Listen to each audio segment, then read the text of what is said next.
جو ہے اس کو ان کو پھانسی دینی چاہیے، کیونکہ سب سے پہلے آئین شکنی انہیں نے کی ہے۔ جب یہ کہا تو بہت سے لوگ ان کی طرف بڑھے لپکے ان کو دبوچنے کے لیے، تو لیکن بہت سے لوگوں نے پھر جو دوسرے لوگ تھے ان لوگوں نے بیچ بچاؤ کیا، اور اس طریقے سے ہنگامہ آرائی مسلسل چلتی رہی۔ اب یہ آپ کو پتہ ہے کہ خواجہ آصف صاحب کا لوگوں کا یہ کہنا ہے، خواجہ آصف صاحب جو ہیں ہمیشہ جو ہے جب بھی وہ اس قسم کی تقریر ایوان میں کرتے ہیں تو وہ ایک طریقے سے ریڈ لائن کراس کر دیتے ہیں، اور ان کو یہ شوق ہے اس طریقے سے جوش اور ولولے کے ساتھ وہ پتہ نہیں کہاں سے کہاں پہنچ جاتے ہیں۔ تو یہ کمپلین ہے لوگوں کی، تو ان کو یہ نہیں کرنا چاہیے۔ اب جیسے عمر ایوب صاحب نے، بات یہ بھی ہے کہ عمر ایوب صاحب نے جب اس قسم کی تقریر کی اس کو تو بڑے تحمل سے دونوں ایوانوں نے سنا، یعنی مخالف نے بھی اور حامی لوگوں نے بھی بڑے تحمل سے سنا، لیکن جیسے ہی خواجہ آصف صاحب آئے اس کے بعد ہنگامہ شروع ہو گیا، اور خواجہ آصف صاحب نے جب ایوب خان کا ذکر کیا پھر تو ایک ہنگامہ رہی بے انتہا قسم کی ہو گئی، اور اس کے ساتھ ساتھ ایک دوسرے پہ تانے بازی ہونے شروع ہوئی، ایک طریقے سے ایک دوسرے کو اوپر گالیاں لوگ دینے لگے۔ مطلب اس طریقے سے ایوان جو ہے مچھلی بازار بن گیا۔ ایوانوں میں ہمیشہ سے یہ چیز ہوتی ہے، لیکن اتنے بڑے پیمانے پہ نہیں ہوتی کہ گالی گلوچ کی نوبت آ جائے، لیکن کل یہ دیکھنے میں آ گیا، جو کہ ایک بڑے ہی شرم کی بات ہے۔ میں یہ سمجھتا ہوں کہ ایوان میں جو بھی لوگ ہوں، چاہے وہ مخالف ہوں چاہے فیور کو ہوں، کم از کم اس کا احترام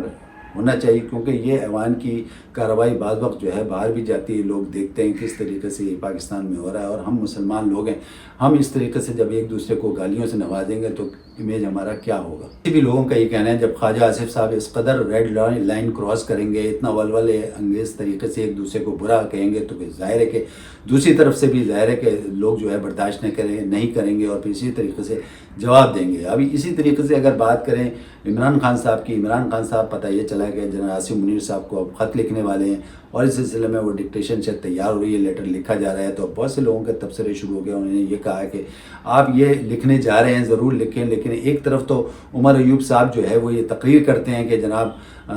ہمیں جو ہے اداروں کو جو ہے اپنی حدود میں رہنا چاہیے، لمٹ کراس نہیں کرنا چاہیے۔ جب ایک طرف پوری تقریر میں عمر ایوب صاحب یہ کہتے ہیں، اور دوسری طرف جو ہے عمران خان صاحب جو ہیں وہ جنرل عاصم منیر صاحب کو، یعنی ایک ادارے کو ایک خط لکھ رہے ہیں، اور اس میں تمام چیزیں کہہ رہے ہیں کہ مینڈیٹ جو ہے ان لوگوں کو ملنا چاہیے جن کو عوام پسند کرتے ہیں، ایک طریقے سے ان کو حکومت ملنی چاہیے جن کو عوام پسند کرتے ہیں، یا ان کو سب سے بھاری مینڈیٹ ملا، اس طریقے سے لمٹ ایک طریقے سے وہ جو ہے وہ لیٹر لکھنے جا رہے ہیں۔ سب لوگوں کا یہ کہنا ہے، اور اس کے علاوہ بھی بہت ساری چیزیں وہ بتائیں گے، خاص طور پہ یہ جو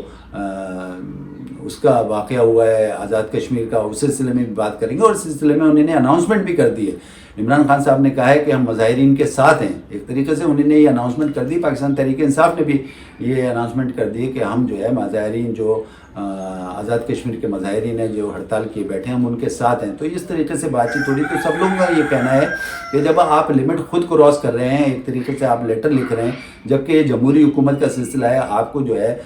دوسری جو پارٹی ہیں یعنی اقتدار میں پارٹی ہیں ان سے بات کرنی چاہیے، مبصرین کا کہنا ہے، تو آپ ان سے بات کریں۔ جب آپ یہ خود ہی کراس کر رہے ہیں اس قسم کی چیز، اور عمر ایوب صاحب کہتے ہیں کہ ہر ادارے کو اپنے لمٹ میں رہنا چاہیے، لمٹ کو کراس نہیں کرنا چاہیے، تو بہت سے لوگوں کا یہ کہنا ہے کہ اب عمر ایوب صاحب کو یہ چاہیے کہ عمران خان صاحب کو اس بات پہ روکیں، اور ان سے کہیں کہ اس قسم کی آپ یہ حرکت نہ کریں، یعنی یہ لیٹر نہیں لکھیں۔ پہلے بھی جو لیٹر لکھ کے سامنے آ چکے ہیں اس پہ بھی خاصا واویلا مچ چکا ہے۔ تو جب یا تو ایک طرف ان دونوں باتوں میں تضاد نہیں ہونا چاہیے، یا تو جو عمر ایوب صاحب کر رہے ہیں وہ